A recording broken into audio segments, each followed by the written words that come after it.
भेड़िए और सारस की कहानी। एक जंगल में एक दुष्ट और लालची भेड़िया रहता था।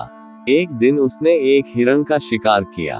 शिकार के बाद पर वह अपने लालच पर नियंत्रण नहीं रख पाया और जल्दी जल्दी उसे खाने लगा। इस जल्दीबाजी में एक हड्डी उसके गले में अटक गई। हड्डी अटक जाने पर वह बहुत परेशान हो गया। अब उससे न कुछ खाते बन रहा था, न ही पीते। उसने बहुत कोशिश की कि किसी तरह हड्डी उसके गले से निकल जाए, लेकिन सारी कोशिश बेकार गई। अंत में उसने किसी से सहायता लेने का विचार किया। वह सोचने लगा कि ऐसा कौन है जो उसके गले से हड्डी का टुकड़ा निकाल सकता है। कुछ देर सोचने पर उसे सारस का ध्यान आया। सारस की लंबी गर्दन और चोंच थी। वह उसके मुंह में अपनी चोंच घुसाकर आसानी से हड्डी निकाल सकता था। बिना देर किए भेड़िया सारस के पास पहुंचा और बोला, सारस भाई, मेरे गले में एक हड्डी अटक गई है।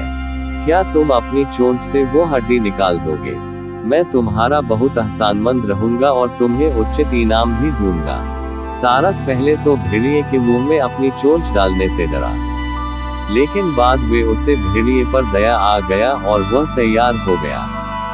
भेड़िए मुंह खोलकर खड़ा हो गया और सारस ने उसमें अपनी चोंच डाल दी, लेकिन उसकी चोंच हड्डी तक नहीं पहुंच पाए। तब उसे अपनी आधी गर्दन भी भेड़िए के मुंह में घुसानी पड़ी। सारस की गर्दन मुंह में जाते ही लालची भेड़िए के मन में लालच जागने लगा।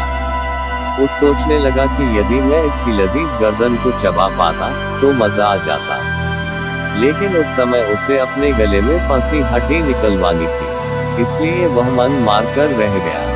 कुछ ही देर में सारस ने उसके गले से हड्डी निकाल दी। हड्डी निकलते ही भेड़िया जाने लगा। न उसने सारस को धन्यवाद दिया, न ही इनाम। सारस ने उसे रोककर कहा, मेरा इनाम कहाँ है? तुमने कहा था कि तुम इस काम के बदले मुझे इनाम दोगे। भेड़िया बोला, एक भेड़िए के मुंह में अपनी गर्दन डालकर भी तुम सही सलामत हो, क्या ये तुम्हारा इनाम नहीं है? इतना कहकर भेड़िया चला गया और सारस मुंह लटकाकर खड़ा रह गया। सीख, लालची और दुष्ट व्यक्ति से कभी कृतज्ञता या पुरस्कार की अपेक्षा नहीं करनी चाहिए।